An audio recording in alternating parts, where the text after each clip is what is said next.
Hey guys, welcome back to The Rebel Show. I'm Bree, and if you are listening in today, then you are most likely a solo esthetician, maybe an aspiring esthetician, or you're currently working somewhere and looking to go solo. So today what I'm going to be covering is something that I've been asked about a lot lately because it's top of mind for everybody. Taxes. Welcome to The Rebel Show, the podcast for estheticians who want to grow their business, master social media, and perfect their waxing technique. I'm Bree, esthetician, business coach, and founder of Rebel Wax and first-to-market wax pads. I built a 6-figure clientele, a 7-figure brand, and have trained over 15,000 waxers through my in-person and online courses. Are you struggling to book clients or market yourself? You're in the right place. Each week, I bring real business strategies, waxing education, and no BS advice to help you grow. Let's get into it. We're going to go over taxes and just general business stuff for those who are super, super new. You have no idea where to start. You are stressed the heck out like I used to be about all this. I'm going to give you guys a structure and just some clarity, okay? So let's jump right into it and start with the fun topic of taxes. I know we all love it. I still don't love it, you guys. So unfortunately, it doesn't really go away, but eventually you're going to be able to ask who, not how. And down the line, you won't have to be doing it yourself anymore. But if you are, then let me give you a little bit of guidance. So first, how do you set up your business? Should you be a sole proprietor, an LLC, or an S Corp? So sole proprietor is going to be, in my opinion, not the best option because you are solely liable. Everything's under your social security and all your personal assets are technically on the line. So you are your business. There's no separate entity that's created like when you have an LLC or an S Corp. So if you're a sole proprietor, when you file taxes, it's all under your social security. Now, why can this be kind of dangerous? It's if say you get sued, something happens in the treatment room, you get sued, they can actually go after your personal assets. So if you own a car, if you own a home, things like that. So I really, really recommend, but I also need you guys to check with your state because there are certain states that I believe, and I believe California may be one of them now, that like estheticians and cosmetologists can't be an LLC. I may be wrong. Please look into this. It's a quick Google search, and you should be able to find out that information. So in my opinion, if your state allows, I think the best bet when you're first starting off is to go ahead and create an LLC. This creates your business as its own entity. So if you ever were to be sued, then they're going after business assets. And when we're brand new, we don't really have a ton of assets anyways. So they're not going to be going after any of your personal belongings. Now, S Corp is great because you definitely will save on taxes, but it's best when you hit a certain amount of revenue. So generally that's like 50 to 75,000. Then you might want to start looking into transferring over to an S Corp. So if you're originally an LLC, you can always change and then become an S Corp. That's what I personally did. I went from a sole proprietor for the first couple years. Again, don't recommend. Then developed an LLC. And then once I hired on my tax pro slash CPA slash bookkeeper, she like handles it all. She's amazing. Her name's Adriana. If you guys reach out to her, then just let her know that I sent you. Highly recommend. If you are in a place to hire, go with Adriana. She knows our business. But anyways, then I transferred over to an S Corp. So to get back to this, LLC, how do you even get this set up? So you're going to go on your Secretary of State. So I'm here in Oregon. I'm going to just Google Secretary of State, Oregon, and then you can actually create the LLC yourself. Don't get stuck into this like third party thing where someone else is creating the LLC for you and then you're paying them fees and all of that. If any, either do it yourself through Secretary of State or reach out to Adriana, and she's someone who's not going to be charging an arm and a leg and completely just scamming you like some of these online programs and things I've seen. It's wild. So you could do it yourself or reach out to Adriana to make sure it's done correctly. Utilize like ChatGPT, you guys. Say, hey, I'm a licensed esthetician in Oregon and I want to create my LLC. Give me a step-by-step guide in order to do that. Like a lot of things are Googleable. I can't tell you how many times people reach out to me in DMs or leave comments and they ask me something that I'm not like 100% certain on. So I'm like, I'm not sure. Let me find that information and get back to you. And then I like literally will Google, and I've had to kind of take a step back from doing so much of that because it's so time consuming. It's like, you guys can Google as well. Like, go utilize this stuff, you guys. We don't have a lack of information out there. That's for sure. By the way, don't look at my dirty phone case. Every time I watch my videos back, I'm like, this is disgusting. I don't even know why it's this color. I think it used to be pink. Time for a new phone case. Okay. So if you create an LLC, then you will need an EIN number. So now instead of putting in your social security number when you're filing taxes, you're going to have an EIN number. So it's like your business's tax number. The way you can get that super easy to do yourself is irs.gov. So you'll just go straight to their website. All right. And then you'll need your business license or permits. Check by, first of all, your state and your county, what is needed. Everywhere varies. So business license, I believe like here, that's something I needed in California and didn't need here in Oregon. So just look into all that, or they're called different names. So just, again, utilize ChatGPT. Hey, I'm a licensed esthetician. I have my state license. I'm looking to go solo. I'm located in Deschutes County. What permits or licensing or additional, legal stuff do I need? Hopefully ChatGPT understands what you mean by legal stuff, but look into that, local and state requirements. So you're going to have to look into that. Also utilize your state board, reach out to them. Hey, I'm going to go solo, and like, can you provide any guidance or resources on what I need? I'm obviously here in whatever state it is you're calling, and then let them know what county you're in and see if they can provide some guidance for you. It's really hard for me to give you guys all that information because my listeners are from all across the U.S. And it just varies so much. So you got to look into the local, so county and state requirements. All right, number 2. Hey there, I hope you're enjoying this episode so far. For those of you who are already using and loving Rebel Wax in your treatment room, I wanted to provide you with the opportunity to save an additional 10% on top of the 10% we already give for our subscribe and save customers. If you would like to never worry about inventory issues again, then head to our website, lashandwaxoc.com. Use the code THEREBELSHOW, all one word, to save an additional 10% off for a total of 20% off your first subscribe and save. Now back to the show. This is so incredibly important. You guys need to do this. And if you haven't, and it's been 2-3 years, it's not too late. You need to get started now. Separating your business and personal finances. You need to do this. So how are you going to do that? Opening up a bank account. So you're going to go to the bank, you're going to give them that EIN number. So you're going to need your LLC creation form, whatever it's called. I forget what it's called right now, but you'll receive something once that is created. Make sure you start like a Google Drive or something that you put all of this into.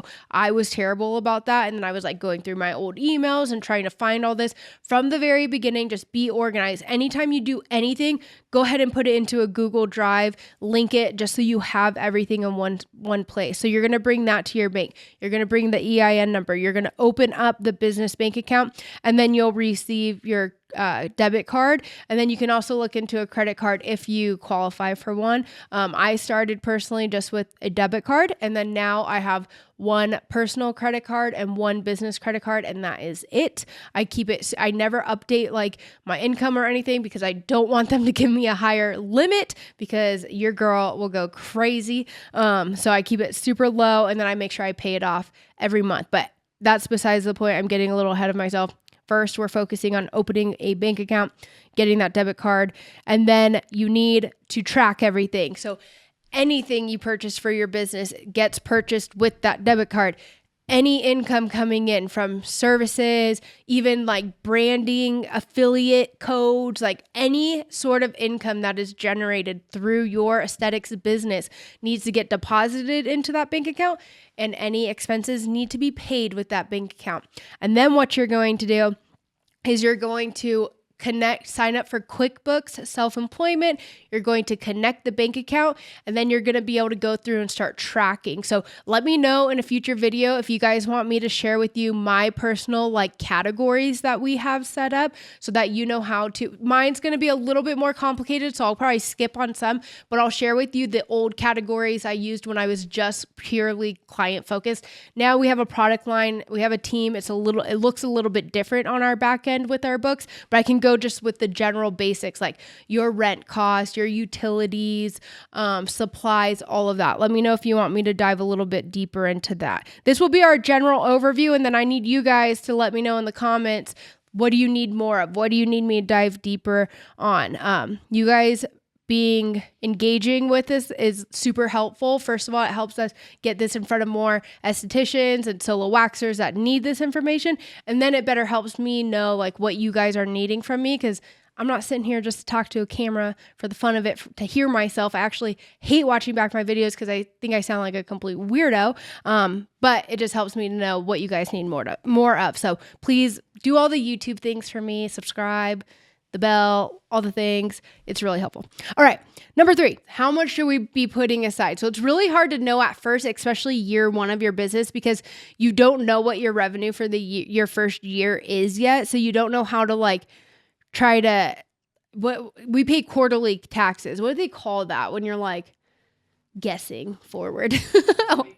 Estimating. Yes. So we pay our estimated quarterly taxes. So it's like based on what our revenue was last year, then that's what we pay quarterly, like expecting to make that same revenue or maybe a little bit more. You won't know that yet if you haven't been in business for a full year. So what I recommend is like 30 to 35. And I am not a tax expert, okay? Like by any means. I'm just sharing with you guys what I've learned by the team that I've been able to hire and help me with this, because this is one area where I do not excel and it is not my zone of genius and it's not something that I'm passionate about. So that's when I started looking back and being like, okay, who, not how, because I don't want, like, I need to know the general overview and understand what's going on, but I didn't want to be the one in the trenches doing it anymore. But unfortunately, when we first start, we don't have that luxury. So I need you guys putting like 30 to 35%. So anytime, every $100 that this sucks, right? It's so much money.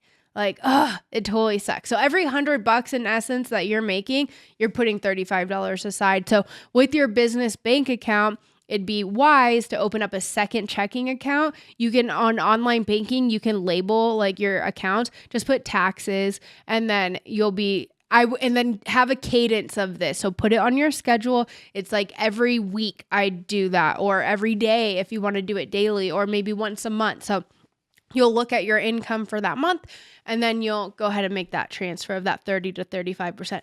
You look at it for the week. If you would rather do it by week, go ahead and transfer that 30 to 35%. There's nothing worse, and I did this for quite a few years. I didn't transfer that money. I didn't put anything aside. And then at the end of the year, I was hit with like a huge bill. And then I'm freaking out. How the heck am I going to get this money? One time I even had to take out a loan in order to pay my taxes. It's not fun. Don't do that to yourself. Okay. The future you will thank you for doing the right thing now. All right. I'm not going to get into like all the self-employment, all that. Just put 30, 35% to get started. All right. Tax deduction. So what can you write off? Okay, so definitely your rent, 100%. So if you're leasing a room, anything like that, all of your supplies, coaching is one. You can actually write that off, which I found that to be very cool. Any marketing or software, so like your online booking, if you run any Google ads, if you pay for Instagram ads for your business specifically, education and training. So if you come do a hands-on workshop, which you definitely should. I have one in March in Orange County, March 23rd and 24th. I believe I have like 4 or 5 spots available. You guys should definitely come. You can write it off. But for real, you can write off training. Attending trade shows, your ticket, your entry to go to the trade show, can write that off. Of course, any supplies. I know I said that, but that's going to be your wax, your gloves, your sticks, like everything that you need to perform your service, even uniform. So if you're buying scrubs to wear at work, you can even go a little bit deeper into like don't go too crazy. Don't go ham. But if you buy some like new jeans or something that you're going to be wearing to work. Oh, your cell phone. You're conducting business on your phone, right? You can write off your cell phone bill. Wi-Fi.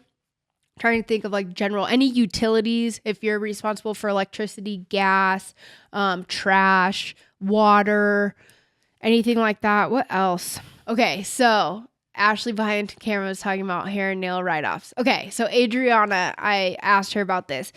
She said that for me, I can because I can prove that I'm like an influencer because I like show up I'm on video weekly and like do it. But then there's also some tax people who will go really hard on this and be like, well, we can prove like if you're using social media at all, or because the line of business that we're in the beauty industry. So it's like you have to show up and present yourself in a certain way. So potentially, yes, there's going to be some tax people that will go a little bit more aggressive with this and be like, yeah, you could write off your boob job if you want to. And then there's some who are like, well, there needs to be certain things that need to be done in order to like justify that expense. So I'll leave that one up to you guys. You just really want to like make sure you're covering your butt in case of an audit. So I highly recommend eventually to work with someone to help file your taxes. So at minimum, okay, who should you hire? I'm getting a little off track here, but who should you hire first? So do your own bookkeeping at first, like do all of that. It totally sucks, I know, but we can systemize it so it's not as terrible as when I was like, first of all, not doing it at all. And then doing like pen and paper, just stupid. Business bank account, QuickBooks, you're good. Then definitely hire someone though to help file your taxes. I wouldn't necessarily recommend filing your taxes on your own, even from the beginning. Adriana is super affordable, especially if you guys are organized and using QuickBooks and all that, like reach out to her and hire her. Then from there, once you start getting some revenue coming in, then you might consider actually hiring a bookkeeper. So Adriana does my bookkeeping and it's amazing. I'm still having to be in it a little bit, help categorize expenses. She'll send a list and be like, what are all these? Like, I'll be like, oh, this was supplies. This was a uniform. This was education. This was cost of goods sold, et cetera, et cetera. All right. Even travels and meals. So if you're traveling to, like, say you come to my California workshop, but you're from Florida or something, your travel expense to get there, your hotel while you're there, all your meals while you're there can be written off as travel expenses for work, for education.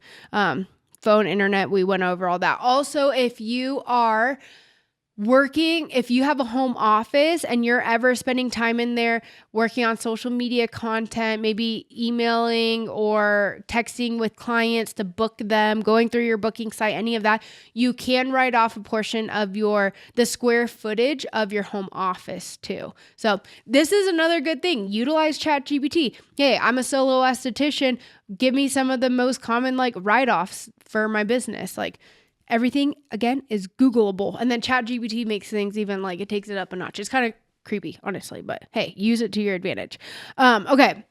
So I kind of went over this, but the tracking and QuickBooks and stuff, like you really have to have that linked up. And then what you want to do is on at minimum a monthly basis, go through and categorize everything. So you'll click on a transaction and put it into a category. So if it's supplies for your business, education, travel, all those things that we were just talking about, you need to put them in their own category. And then QuickBooks will start to learn like, oh, this payment to this person goes in this category. And then at first it's like a little bit more work, and then it starts to kind of learn and it like tags things on its own and all that. So it gets a little bit more automated, but you guys need to do that. Also keeping your receipt and like any documentation in case of an audit, which God forbid, oh my God.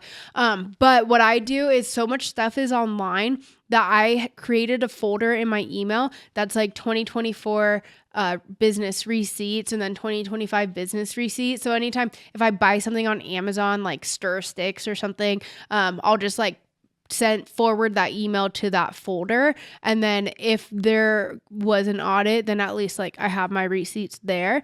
If you have any physical receipts, then what you'll do, like say you're traveling and you go out to dinner, like after the wax class.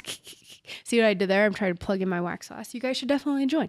Anyways, Then you'll take on QuickBooks, they have a app on your phone. You just like snap a picture of the receipt real quick. It will upload to your QuickBooks and then you can like toss it. So yes, it takes a little bit of time, and yes, it takes being intentional about this, but it's like it saves you so much headache in the long run. So I encourage you guys, just do this from the beginning. Okay. Do things for your future self. This is a framework that I had to create in my head for my morning and nighttime routine, because at the end of the day, I was like, I don't want to do anything. But then when I framed it like the future Bree will thank me, then I'm like, I'm not doing it for me. I'm doing it for the future me. So I kind of like to compare it. And if you guys have been listening to my episodes, you've probably heard me say this before, but if you had a friend that called you and was like, hey, I need a ride to the airport tomorrow, but my flight's at 5 a.m, you're like, no problem, I'll be there. You lay out your clothes the night before, you make sure your alarm clock is set. You probably don't sleep well because you don't want to sleep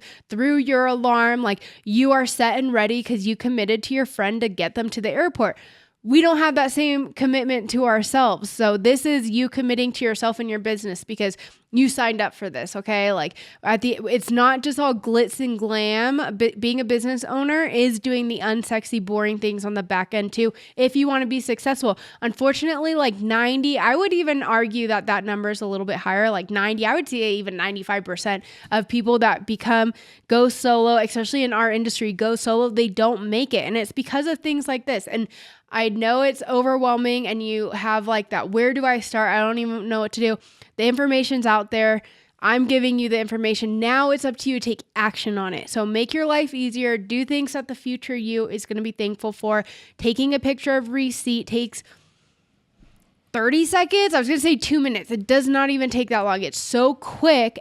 But you in January, or when our taxes due? April. So you in April having to go back and look at 12 months worth of freaking receipt and trying to categorize that's going to take days, okay? If not even longer. You're going to be so stressed out. So take the extra 20 seconds.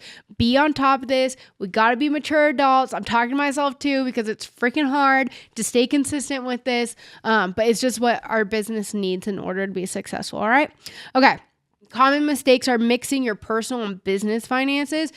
Do not use your business card to go buy something personal and vice versa, okay? Don't buy business stuff with your personal card. You've got to keep this separated. Like, it's so incredibly important.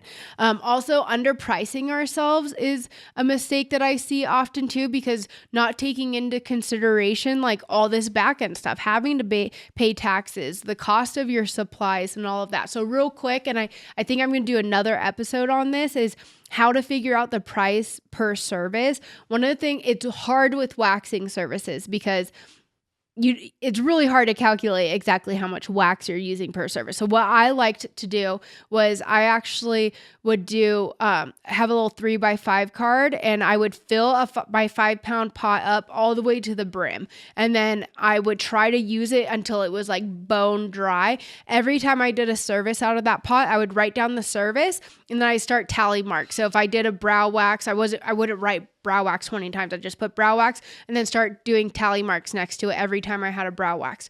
Brazilian, lower leg, whatever. And I could kind of get an idea of how much revenue 5 pounds of wax would create for me. So say, I believe when I did my numbers before, it was like, I made like $700, something around there per 5 pounds. And then you just subtract how much that 5 pounds of wax cost you. And then you can kind of get a gauge. If you want to take it further and you have multiple pots, I would highly recommend at least figuring out how much you make per Brazilian. So maybe have one pot that you do all other services out of, and then have one pot that you do just Brazilians. Fill it all the way up to the top again. Go ahead and try to use it until it's bone dry and mark off how many Brazilians. And then you can kind of get a better idea of like, okay, a Brazilian costs me on average this much. You have to factor in gloves too, cotton rounds, your sticks, and then it's really hard to calculate like cleanser and oil and stuff. It's like, it's percentages of pennies, literally, unless you're like just using way overusing. So I would focus on like the sticks, the gloves, the cotton rounds, and the wax itself, and you can get a rough estimate. Anyways, that's going to be factors into how you're pricing your services. All right. Also, people not doing the correct deductions too is a really, really big one. All right. So when is it time to hire a tax professional? So I really highly encourage just hiring someone to do your taxes for you from the beginning, but to get like a bookkeeper or a CPA, roughly like $50,000 a year is when you're going to want to start looking at that. And then when you're between that like 50 to 75, they may recommend for you to now become an S Corp. So that's just like very general. Okay. So don't marry me to that.